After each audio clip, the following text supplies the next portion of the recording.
بیت المقدس ہے، پھر مسجد قباء ہے، لیکن رسول اللہ صلی اللہ علیہ وآلہ وسلم کی زبان مقدس یہ بیان کر رہی ہے، وہاں بیت اللہ میں تو وہ جاتا ہے جس کے پاس مال ہے، یہ تینوں چاروں مسجدیں تو اس کی قسمت میں دیکھنا۔ اللہ نے غریبوں کو بھی محروم نہیں کیا، خوشخبری سنا دی، ابشروا وبشروا من وراءکم، خود بھی خوش ہو جاؤ اور پچھلوں کو بھی خوشخبری دے دو۔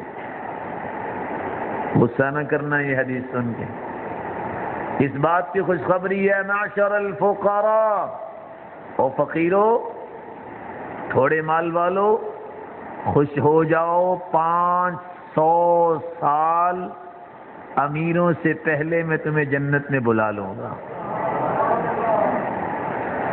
ایک شخص بیت اللہ میں جاتا ہے، حج کرتا ہے، عمرہ کرتا ہے، بڑی فضیلت ہے، اور دعا کرو جتنے بیٹھے اللہ سب کو لے جائے۔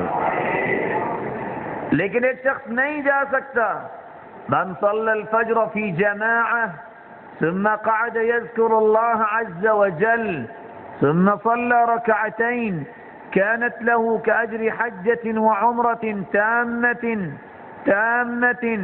تامة۔ جو صبح کی نماز با جماعت پڑھ لے، بیٹھ کے ذکر کرے، سورج نکلنے کے بعد 2 رکعتیں پڑھ لے، اللہ مالک الملک اس کو مکمل حج عمرے کا ثواب دے دیتے ہیں۔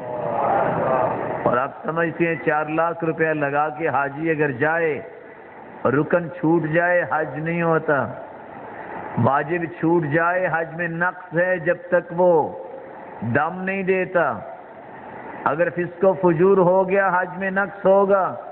یہاں عقیدہ صحیح ہے، وقت پہ نماز اٹھ کے پڑھی ہے، 2 رکعتیں پڑھ لے، مکمل حج کا ثواب مل جاتا ہے۔